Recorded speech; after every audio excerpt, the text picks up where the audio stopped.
요즘 연말이 다가오면서 교회도 지도자를 세우고 또 기업이나 사회도 지도자를 세우고 있습니다.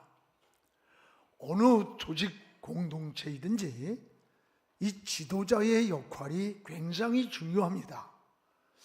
무엇보다 지도자는 역사의식과 또 정신적 소명의식이 분명해야 합니다.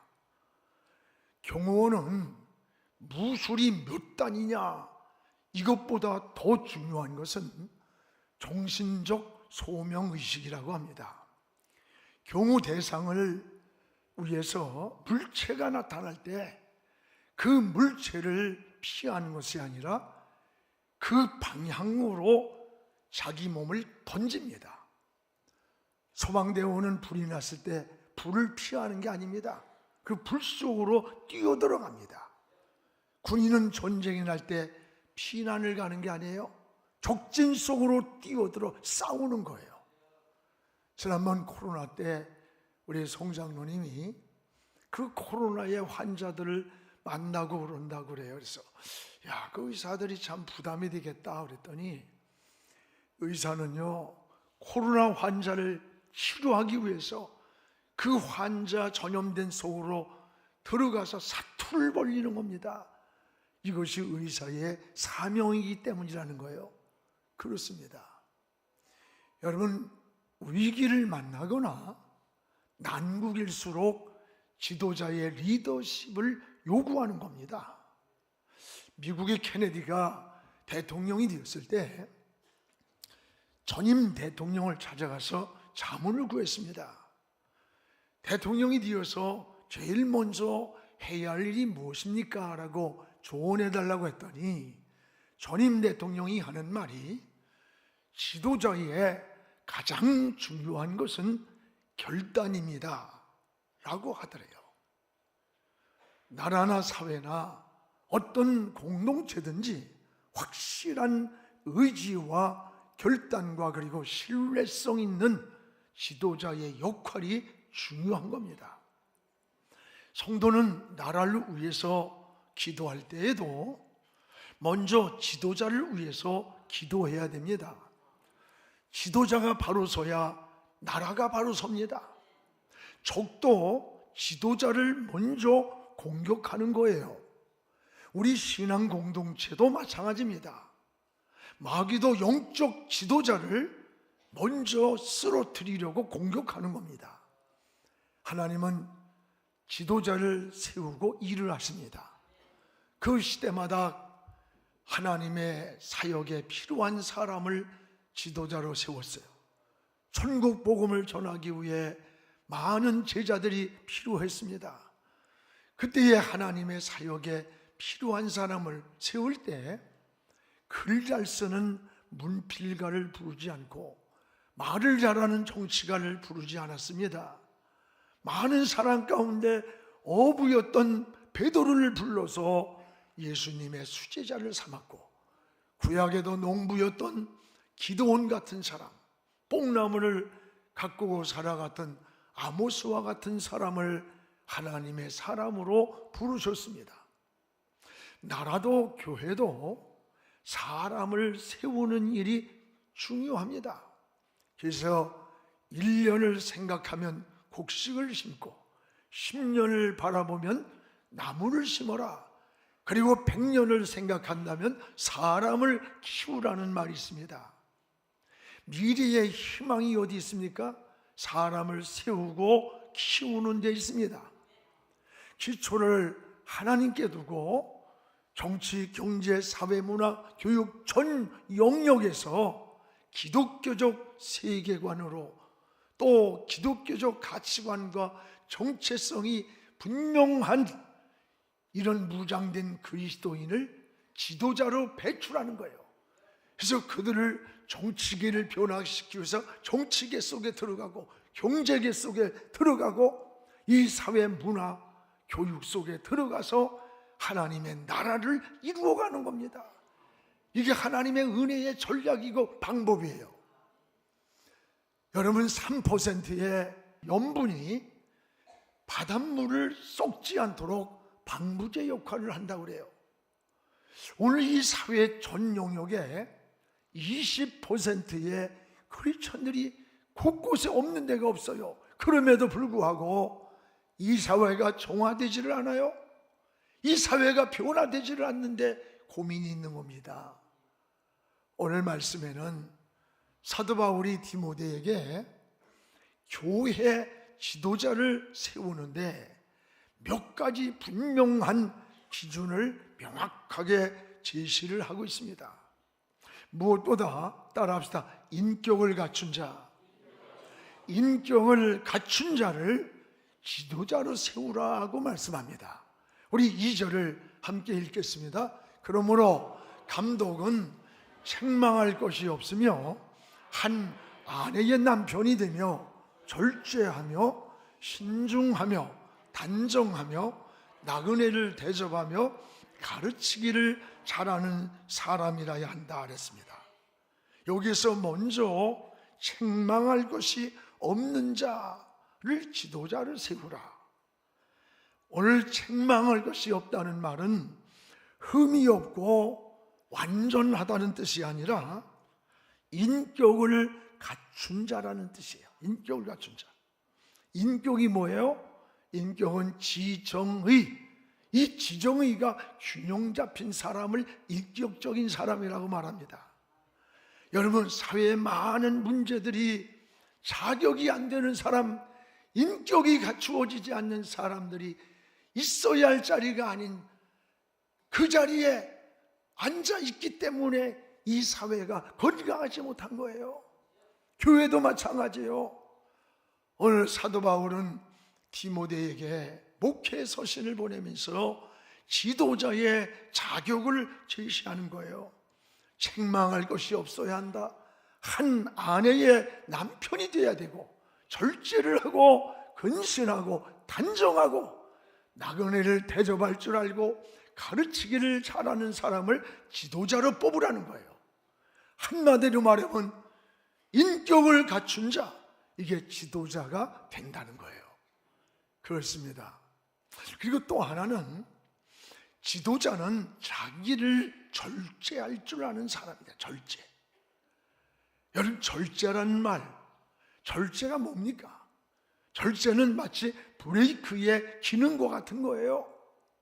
비탈길을 달리는데 만약에 브레이크가 파열됐다고 상상해 보십시오. 그 결과가 어떨까? 상상할 수 없는 일들이 일어날 겁니다. 자기를 절제하지 못하는 사람은 마치 브레이크가 파열된 이 자동차와 같은 거예요.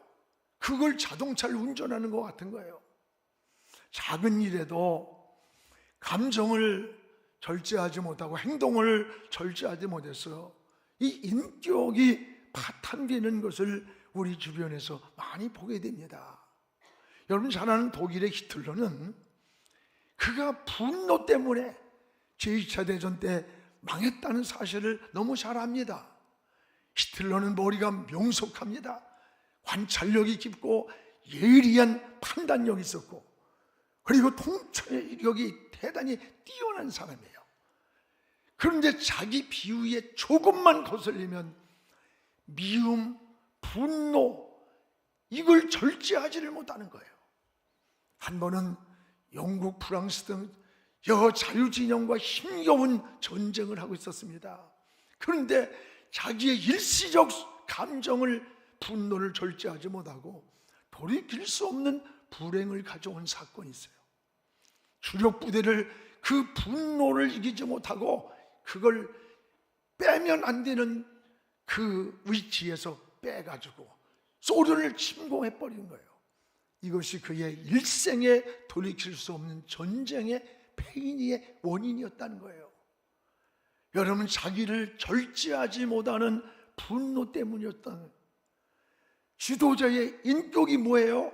자기를 절제할 줄 알고 덕을 세울 줄 아는 인격을 갖춘 자. 이런 사람인가 10절에 보면 시험해보고 테스트해보고 지도자를 세우라는 거예요. 여러분, 아무나 지도자가 되는 게 아니에요. 지도자의 인격이 갖추어져야 되는 거예요. 여기 또 하나는 지도자는 따라해 악습관. 오늘 악습관이 있는지 시험해보고 세워야 한다 그랬습니다. 악습관. 오늘 3절을 우리 같이 읽겠습니다. 술을 즐기지 아니하며 구타하지 아니하며 오직 관용하며 다투지 아니하며 돈을 사랑하지 아니하는 사람이라 그랬어요. 여기에 중독성에 대해서 나옵니다. 이 중독성이 있는가를 살펴보라는 거예요. 오늘 3절에 보면 술, 구타, 다툼이란 말이 나옵니다. 이것은 악습관을 만들어내는 거예요. 악습관은 무서운 우리 삶의 중독성을 지니게 만드는 거예요. 이런 악습관에 빠져 있는지 지도자를 세울 때 시험해보고 지도자를 세워야 된다는 거예요. 전에 제가 중화동 개인주택에 살 때였습니다. 그 옆에 이웃에 사는 모 대학 교수인데 평소에는 굉장히 얌전하고 인격적이에요. 저를 만나면은 목사님 안녕하시냐고 인사도 저기서 와서 하고 아주 예의 있게 좋은 분이에요. 근데 술 한 잔만 마시면 거기가 가게들이 쫙 있는데 자기 집에 들어오는 길에 그냥 가게를 발로 막 차는 거예요. 그래가지고 쌍욕을 하고 시비를 걸고 파출소에서 끌려가가지고 하룻밤 자고 나오고 인격이 무너지는 거예요. 인격이. 그 술이 다 깰 때까지 식구들을 괴롭혀가지고 자녀들이 탈선하고 결국은 가정이 파탄되는 걸 봤어요. 오늘 여러분, 술이 이성을 마비시키고 감성을 방종에 빠뜨려서 인격을 무너뜨렸던 거예요. 오늘 지도자를 세울 때 이런 악습관에 중독되어 있지 않는가 살펴보라는 거예요. 오늘 교회 안에도 이런 중독된 악습관들이 많이 있다는 거예요. 그래서 사도 바울은 디모데에게 이런 것들을 살펴보고 지도자를 세우라고 말씀하는 겁니다. 오늘 여러분, 지도자를 세울 때 이런 악습관, 그래서 10절에 먼저 시험해보고 테스트해보고 그 사람을 지도자로 세우라 이렇게 말씀하는 거예요. 맞습니다. 또 하나는 지도자의 자격을 이 물질 관리 능력에 초점을 또 맞췄어요. 그래서 3절에 보면 돈을 사랑하지 않는 자를 지도자로 세워야 된다는 거예요. 여러분, 돈을 사랑하지 않는다? 이 말씀은 돈이 필요 없다는 말이 아닙니다. 돈의 노예가 되지 않는 자, 돈을 다스리는 자라고 하는 말이에요. 물질 그 자체는 악도 아니고 선도 아닙니다. 어떻게 물질을 소유했고 어떻게 사용하느냐에 따라서 그 소유가 악이 될 수도 있고 선이 될 수도 있는 거예요. 물질을 지배하느냐, 그 물질의 지배를 당하느냐에 따라서 결과가 다르게 나타날 뿐입니다. 사람이 돈을 맡겨보면 그 사람의 인격을 알 수가 있어요. 돈을 맡겨보면 달라. 산간이 살아가는데 물질이 뭐예요? 물질은 마치 배와 물과 같아요. 배는 물이 있어야 움직이는 겁니다. 물질은 우리 인생을 움직이게 하는 활력소가 되는 거예요. 물질은 제2의 생명 같습니다. 사람을 천하게도 만들고 귀하게도 만드는 거예요. 영화배우 신용준 장로님이 500억을 사회에 기부하고 내가 앞으로도 나의 전 재산을 기부했다고 하면서 내 관 속에 성경책 하나만 넣어주십시오라고 하는 것이었습니다. 여러분, 이것이 이 사회에 큰 울림과 감동을 줬어요. 신선함을, 충격을 줬어요. 물질을 다스리는 자의 모습이에요. 그렇다면 물질의 문제가 무엇인가? 배 안에 물이 들어갔을 때 배를 침몰시킵니다. 여러분, 우리의 소유가 우리의 양심과 인격과 신앙을 뚫고 들어가면 양심을 무너뜨리고 인격을 무너뜨리고 하나님을 버리고 침몰하는 배와 같이 되는 거예요. 이런 물질을 성경에서는 일만하게 뿌리가 되는 것이라는 거예요. 돈을 사랑하지 않는다는 말은 돈이 필요 없다는 말이 아니에요. 그 돈에 노예가 되어 있는 삶. 여러분, 이것이 우리 인생에 무너뜨린다는 거예요. 이런 사람에게는 지도자로 세워서는 안 된다는 겁니다. 교회에서도 마찬가지라는 거예요. 오늘 우리의 신앙을 다시 한번 돌아봐야 됩니다. 우리는 억만금이 주어져도 내가 믿음을 지키고 신앙을 지키고 사명이 기울지 않을 때, 그 물질을 지배할 수 있을 때 그것이 복이라고 말하는 거예요. 그래서 솔로몬은 하나님께 이렇게 기도를 했습니다. 잠언 30장 8절에 보면 나를 가난하게도 마옵시고 부하게도 마옵시고 오직 필요한 양식으로 나를 먹이소서.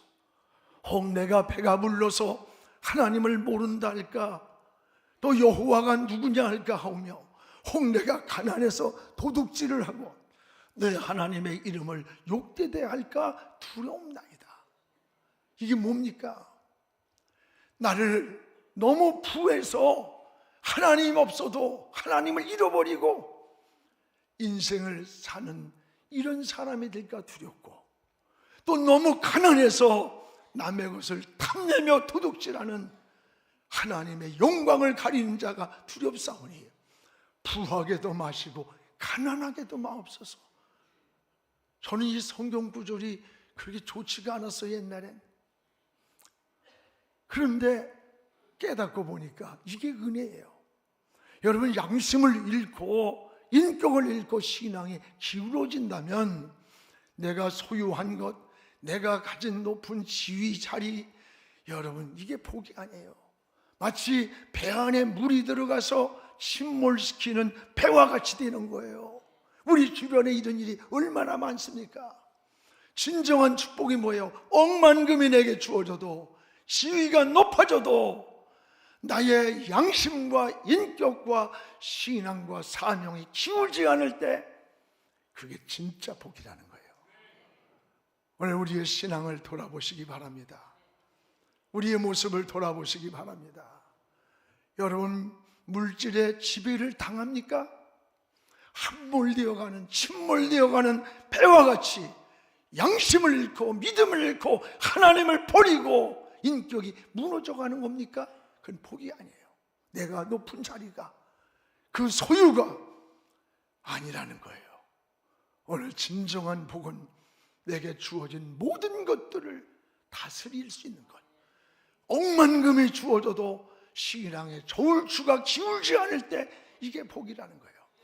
오늘 사랑하는 여러분, 여러분이 이런 복을 누리는 자가 되기를 주의 이름으로 축복을 합니다.